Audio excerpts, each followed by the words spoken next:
All right, let's get right into it. Today, we're basically cracking open a swim coach's private notebook to pull back the curtain on the technical secrets that separate the good swimmers from the truly great ones. And our focus, it's all about the art of efficiency.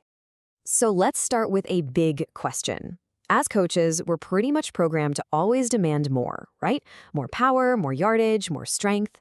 But these notes, they challenge that entire way of thinking with one simple idea. What if getting faster isn't actually about trying harder? And that brings us to the core idea scribbled all over these pages, the hydrodynamic principle. Look, this is a modern way of thinking about swimming that's not about overpowering the water. No, it's about winning the battle against the one thing that's holding every single swimmer back: drag.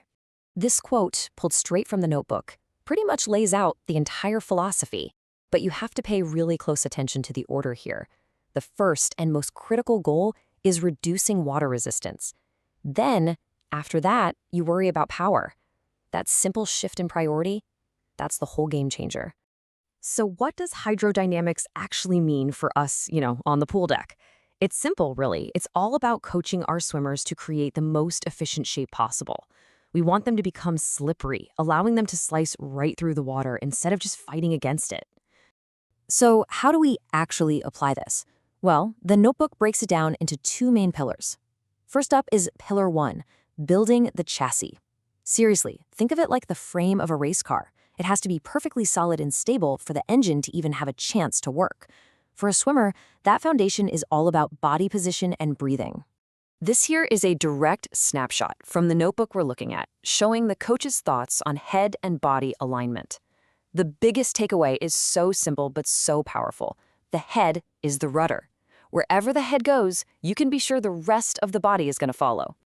So these notes give us a checklist of non-negotiables for body position. First, the head has to be a direct extension of the spine, with the eyes looking mostly down.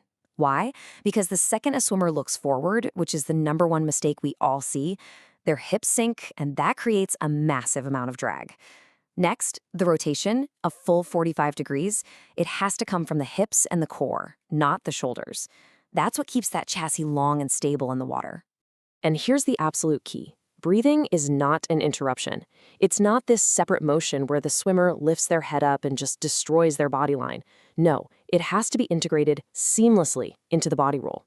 A fantastic cue from the notebook is to tell your swimmer to keep one goggle in the water as they breathe.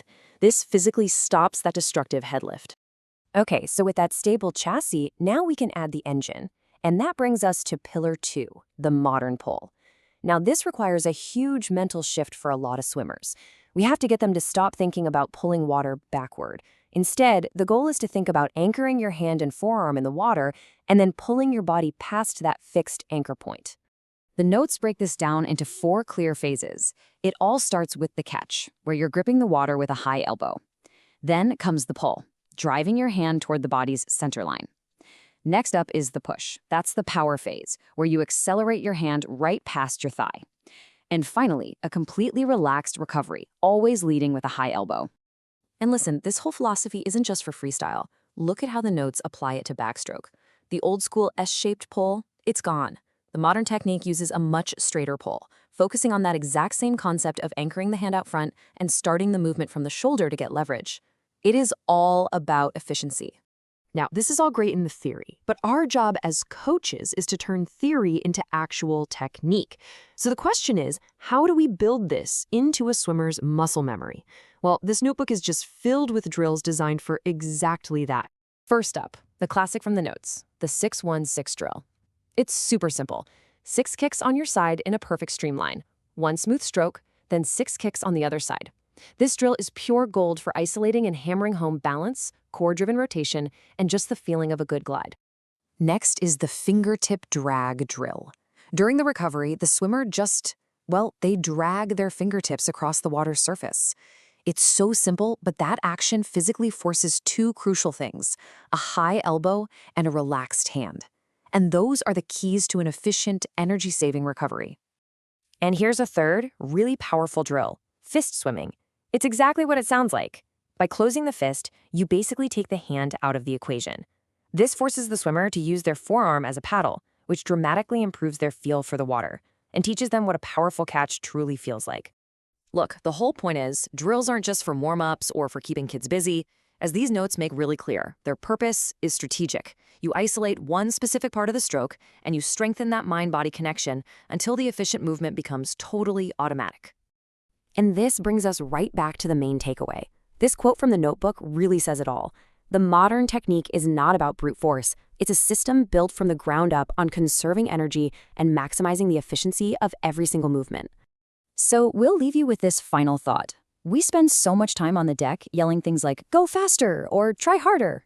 But what if we shifted our focus to swim smarter? If your athletes could gain real, measurable speed just by reducing drag and becoming more efficient, just imagine what would be possible for them.